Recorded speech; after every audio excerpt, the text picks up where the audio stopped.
Hey everyone, welcome again to day 9 of our little video blog here, our little worldwide collective isolation experience. I hope you are all doing well. It is Wednesday, March 25th, 2020. And a few things to catch up on. I'm going to try to keep this one a little bit brief. Our local university here, SNU, has opened their field house to serve as sort of a spillover medical clinic if things get bad here.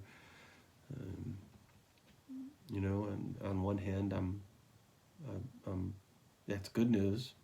There's actual positive steps, preparations being made.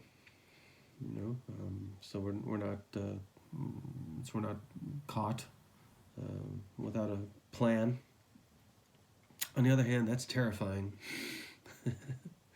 Just that has to happen. I believe we're here in Manchester. I believe there's been 7 or 8 cases or 10 cases in Manchester. So we'll see how that goes.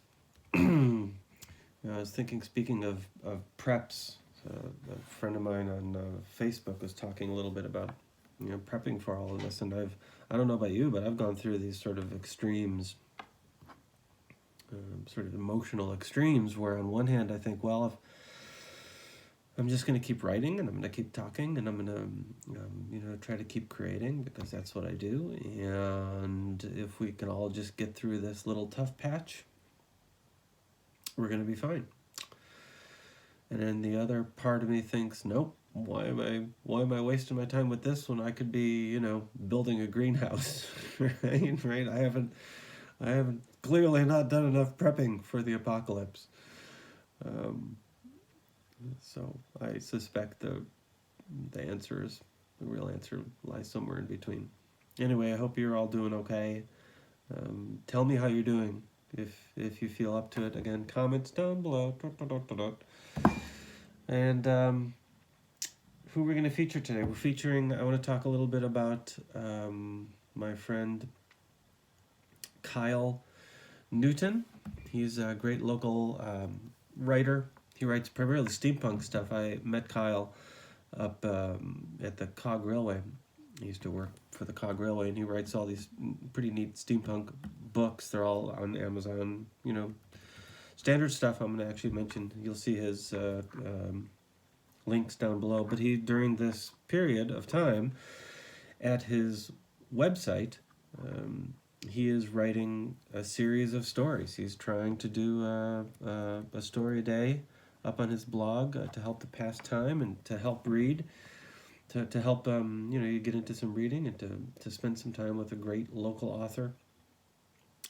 It's called Penny Punkers, and I would certainly encourage you to go over there and give him a read. It's good stuff. Him and his companion Chrissy are having a baby in the spring. I think it's like April or May. It's right around the corner. So you know how that goes.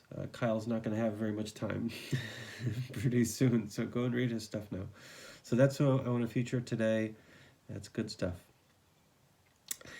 And I want to talk about our poem today is a fabulous poem by a friend of mine, an author from the Western New York, from the Buffalo area. His name is Fred Whitehead.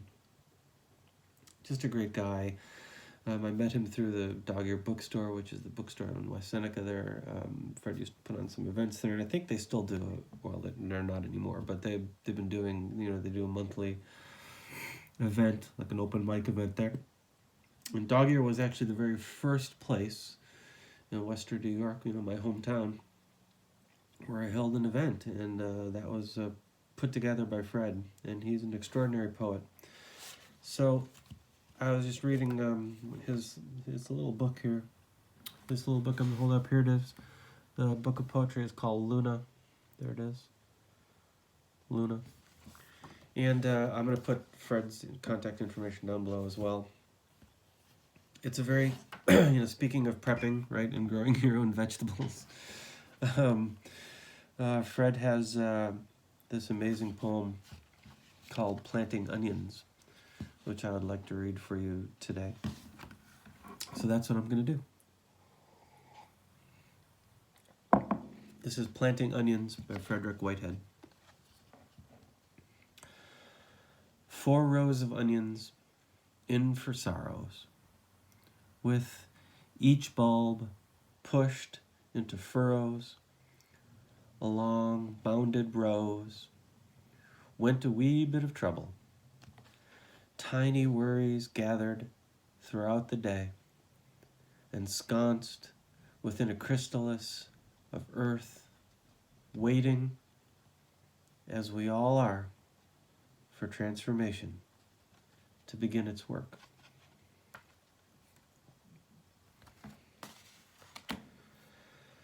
We're all waiting for transformation to begin its work.